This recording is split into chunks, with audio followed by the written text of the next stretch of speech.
አንድ ሰው አሁን ኦርቶዶክስ ለመሆን ከፈለገ ግዴታ ገድላትን ታምራት መቀበል አለበት ማለት ነው ወይ ደግሞ የፈለገውን መርጦ አይምሮ የፈለገውን ነገር ተቀብሎ አይምሮ ደግሞ ያልፈቀደውን ነገር መተው ይችላል ወይስ ግዴታ ሁሉንም መቀበል አለበት? አለበት። መጀመሪያ አለመቀበል ማለት ራሱ ምን ማለት ነው? ራሱ የትርጉም ራሱ ናታን ስናየው አለመቀበል። ለምሳሌ ቅድም አየናል፣ ገድለ መርቆሬዎስን፣ ገድለ ጊዮርጊስን አየን፣ ቅድስት አርሴማ ገድሏን አየን፣ የሚናስን አየን። አሁን የፖሊካርፐስ አለ። አንድ ሰው አነበበውና አልዋጥ አለው። ስለዚህ የዚህ ቅዱስ ገድል እኛ አልዋጥ ሳለን ውሸት ይሆናል?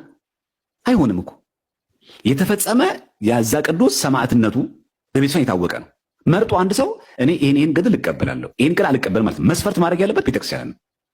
ቤተክርስቲያናችን የምትቀበላቸውን ገድላት ድርሳናት የመቀበል ግዴታ አለበት። አንድ ሰው የሚቀበለው ግን እንዴት ብሎ ነው? ይሄ ለምሳሌ ገድለ ጊዮርጊስ አለ፣ ገድለ መርቆሬዎስ ሰማዕት ነው ብዬ፣ ይሄ ደግሞ ገድለ ፖሊካርፐስ ነው፣ ፖሊካርፐስ ሰማዕት ነው ብዬ አምናለሁ። ፖሊካርፐስ በሰማዕትነት እንዳረፈ አምናለሁ። የቅዱስ ፖሊካርፐስ ቃል ኪዳኑ አማላጅነቱ እንደሚጠብቀኝ አምናለሁ። እንዲህ ብዬ ነው የማምነው። የምቀበለው እንዲህ ብዬ ነው የምቀበለው እንጂ ይሄ ገድለ ፖሊካርፐስ መጽሐፍ ቅዱስ ነው ብያለሁ የምቀበለው። ተቀበሉ ሲባል ብዙ ሰዎች ምንድን ነው ያስቡት? ከመጽሐፍ ቅዱስ ጋር ትይዩ አድርገው። ማን ነው እንደዛ ያለው? ከመጽሐፍ ቅዱስ ጋር ትይዩ ናቸው አላልንም። ቤተክርስቲያን ትምህርትም አልሰጠችም። ይሄ ገድለ ፖሊካርፐስ ነው የምትቀበለው። የቅዱስ ዮሐንስ ደቀ መዝሙር የነበረ በሰማዕትነት ያረፈ ነው። በረከቱ ይደርብን ብለን እንቀበላለን። ለምን? ጻድቅን በጻድቅ ስም የሚቀበል የጻድቁን ዋጋ ስለሚያገኝ። ይሄ አማናዊ ቃል ነው። ገድለ ክርስቶስ ሰምራ እንቀበል። ለምን? ገድል ነው ብለን እናምናለን። እግዚአብሔር አምላክ በቅዱስ ክርስቶስ ሰምራ አድሮ የሰራውን ታምር እናምናለን። ገድለ እንጦንስ አለ እኮ ዘላይፍ ኦፍ አንቶኒ አለ። ማን የጻፈው? አትናቴዎስ። አባ እንጦንስ መነኩሴ እንደነበረ ርዕሰ መነኮሳት እንደሆነ እናምናለን። ቃል ኪዳኑ አማላጅነቱ ጸሎቱ እንደሚጠብቀን እናምናለን። እንዲህ ብለን ነው የምናምነው። ከምንድን መደቡ? አዋልድ መጽሐፍት። በነገራችን ላይ ናታን አዋልድ ማለት ልጆች ማለት ነው፣ ሴቶች ልጆች ማለት ነው። አባታቸው ማን ነው? መጽሐፍ ቅዱስ። ስለዚህ አዋልድ ማለት እኮ እንዳለ ገድላት ድርሳናት በሙሉ ብሉስ ይገባሉ፣ ልጆች ይገባሉ። አባታቸው ማን? መጽሐፍ ቅዱስ። ስለዚህ የግድ ዲኤንኤያቸው ሲጠና ማን መምሰል አለበት? መጽሐፍ መምሰል አለበት። ከመጽሐፍ ቅዱስ ጋር ሲጋጭ ነው ቤተክርስቲያናቸው ሪጀክት የምታደርገው እንጂ እኛ አይደለንም።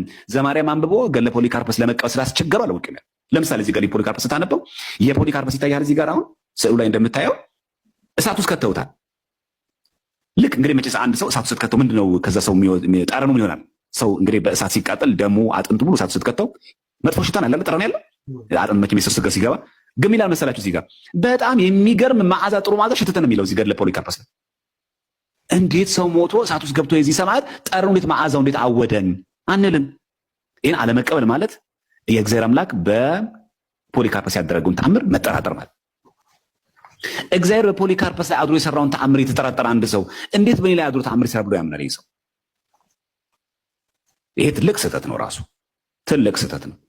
አንዳንድ ጊዜ ያው ቪዲዮ ስለምንወድ ነው እንጂ አይተህ ከሆነ አሁን በቅርቡ አይሴስ ነው በእኛ እድሜ ትዝ ይለኛል በኢህአዴግ ጊዜ ነው አይ ቲንክ ይመስለኛል። አይሲስ ምንድን ነው ያደረገው? በሜዲተራኒያን ባህር ላይ ወደ 30 የሚጠጉ ሰላም ኢትዮጵያን አላረደም አራልኩ ፕሬስ ሪቪው አስተላልፈዋል። ግብጾች እኮ 21 የሚጠጉት እኮ በሰማዕትነት እኮ አርፈዋል። ስንክሳር አለ ማለት ነው። ዛሬም ለሃይማኖታችሁ እኮ የሚወጡ ሰዎች እኮ አሉ። ስንክሳር አለ እኮ በህይወታችን እኮ ስንክሳር አለ። የሚገርምህ እነዛ 21ዎቹ የሞቱት የግብፃውያን እነዛ 21 የሞቱት ባለትዳር ነበሩና ሰፈራቸውን የግብፅ ኦርቶዶክስ ቤተክርስቲያን የቅዱሳን ሰፈር ነው ያለችው። ስለዚህ ተጽፏል። ሳናክስረም ላይ ኮፕቲክ ሳናክስረም ብናየው ሳናክስረም ማለት ስንክሳር ማለት ኮፕቲክ ማለት ኢጂፕሽያን ማለት እና የግብፅ ስንክሳር ላይ ተጽፏል። የግድ በእኛ ዘመን ቅዱስ ጊዮርጊስ ሲጋደል ልክ ፕሬስ ቲቪ ዘግቦ ማየት አለብን? ፖሊካርፐስ ሲጋደል የሚያሳይ ማየት አለብን? ከዛ የሆነ ጋዜጠኛ ወይ የሆነ ሰው ወው በጣም መዓዛው ሲገርም እሳቱ ሲገባ እኮ ከዛ እሳቱ የሱ ጢስ ሲወጣ የሽታው የአጥንቱ የስጋዎቹ ሽታዎቹ እኮ በጣም ነው የሚያወዱት ብሎ መመስከር አለበት። ይግድ እዚህ ፖሊካርፐስ ገድላችን ላይ አለ፣ የእንግሊዝኛው ቅጅ ላይም አለ። ስለዚህ እንዴት ነው ገድል መቀበል አለብስ? ምን ማለታችን ነው? ገድሉን እንደ ገድል፣ ተአምሩ እንደ ተአምር። ሲጀመር በነገራችን ላይ ናታ እንደምታውቀው ተአምር ስፔሲፊክ አይደለም። እንትን አታወጣለት መስፈርት አቁመ እንዲህ ነው አትለው። እግዚአብሔር አምላክ በጳውሎስ እጅ የሚያስገርም ተአምር ያደርግ ነበረ። ምን በልብሱ ጨርቅ እንዴት ነው ዲፋይን የምታደርገው?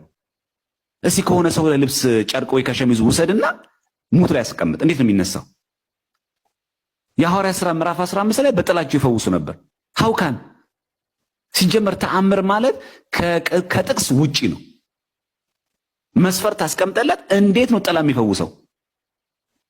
አካል እኮ አይደለም። እሺ የጳውሎስስ የልብሱ ጨርቅ ንክክ ያለ በል፣ እጁን ጭኖ ምናምን ቢባል ያው ንክክ ያለ እንላለን። እሺ የቅዱስ ጴጥሮስ እኮ ጥላው ነው ሲፈውስ የነበረው።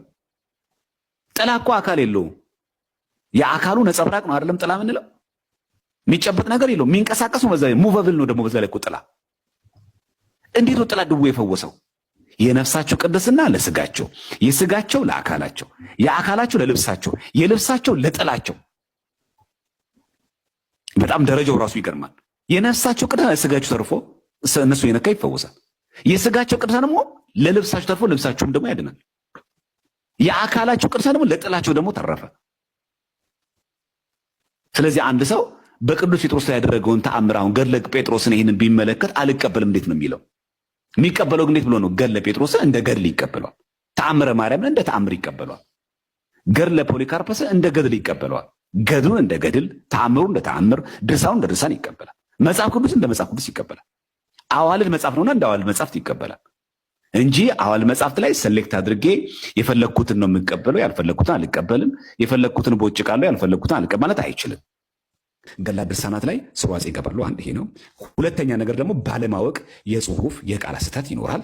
ሶስተኛ ነገር ደግሞ እንደምታውቁት ደግሞ ቅጆች ከቋንቋ ወደ ቋንቋ ሲተረጉሙ፣ ለምሳሌ ገድላት ወደ አማርኛ ሲተረጎሙ የዛ የግዕዙን ያክል የተጻፈውን ያክል ትርጉም ሰጥቶ ላይ ተረጎሙ ይችላሉ። የዚህ ጊዜ ይፈጠራል፣ እንከን ይፈጠራል።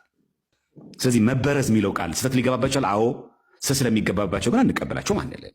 ሌላኛው ደግሞ የሚከብድ ቃላቶች አሉ። አዎ ስለሚከብዱ ቃላቶች ግን አንቀበላቸውም ግን አንልም።